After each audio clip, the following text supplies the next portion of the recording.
Bangsa Indonesia sudah sewajarnya patut bersyukur karena telah berhasil melewati perdebatan panjang soal rencana pembaharuan KUHP.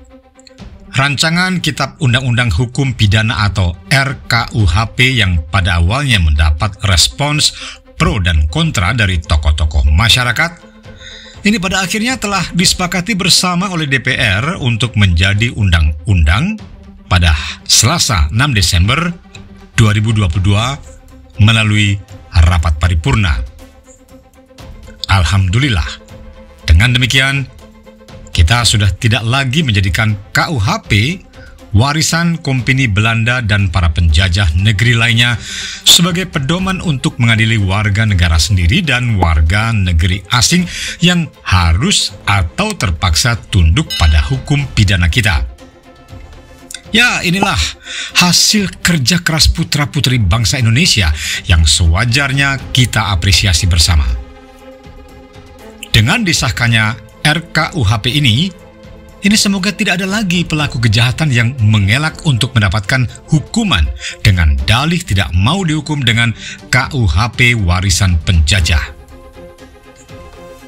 Dengan semangat pembaharuan hukum pidana dan sistem pemidanaan modern, mengusung keadilan korektif, keadilan rehabilitatif, dan keadilan restoratif.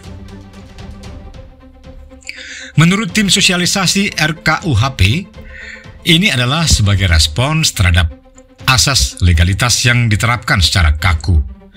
Tak pelak, RKUHP yang telah disetujui oleh DPR menjadi undang-undang, ini telah menjadi jalan tengah dan terobosan baru untuk merajut kebinekaan Indonesia yang multi-agama, multi-etnis, dan multikultural.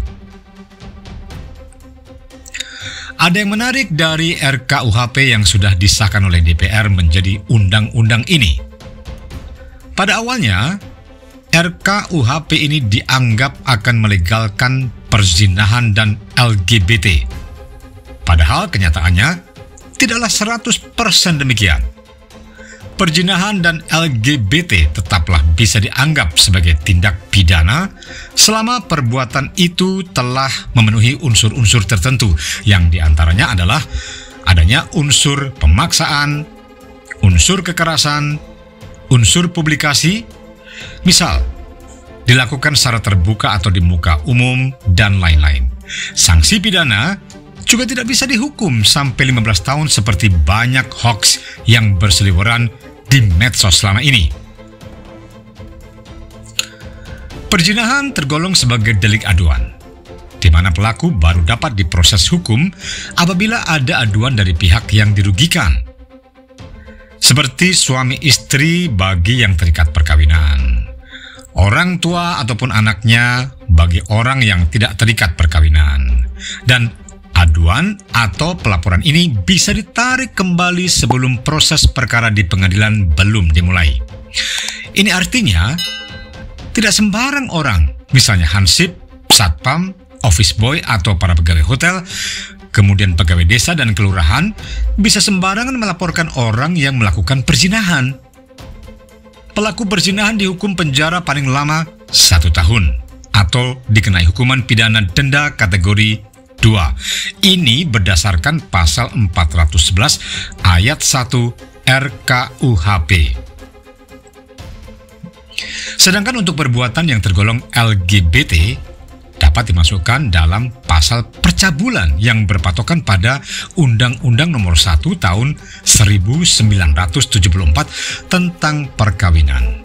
Nah, di pasal ini meskipun tidak disebut LGBT secara tegas, namun unsur-unsur yang sama dengan perbuatan yang berkategori LGBT ini masuknya di ranah privat, di mana selama tidak ada unsur kejahatan pemaksaan, kekerasan atau ancaman kekerasan dan dilakukan di muka umum atau dipublikasikan, maka pelakunya tidak bisa dipidana. Namun, jika pencabulan ini dilakukan dengan pemaksaan, dengan kekerasan, dipublikasikan, dan sebagainya, ini bisa dipidana penjara maksimal 9 tahun. Jadi, perkawinan sesama jenis yang biasa dilakukan oleh kaum gay maupun lesbian di negara-negara luar, ini tidaklah mungkin dapat disahkan di negeri yang menganut demokrasi Pancasila ini.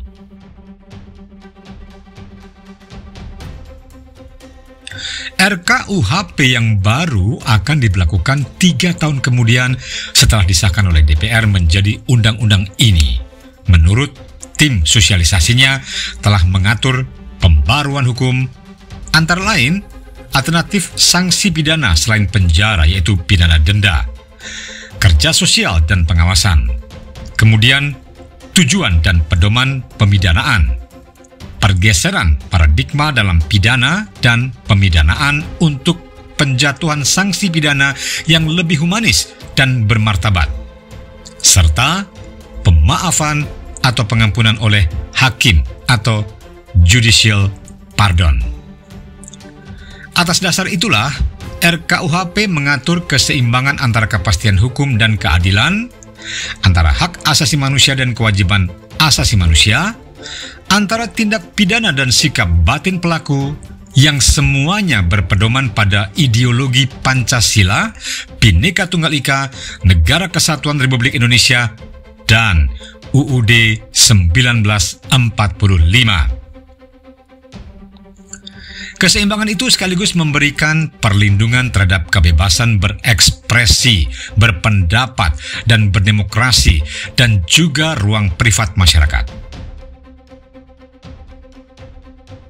Meski demikian, kebebasan tersebut juga diwujudkan secara bertanggung jawab, menghormati nilai-nilai keindonesiaan, dan juga menghormati hak asasi orang lain.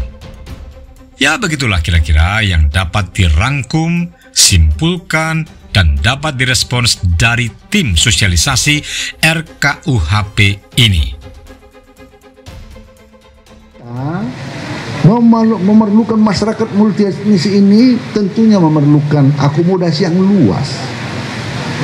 Tidak mungkin mengakomodasi 100%, tetapi perlu saya catat bahwa pemerintah tidak berkeinginan untuk membungkam kritik. Penyerangan harkat martabat tidak berarti kritik, harkat martabat.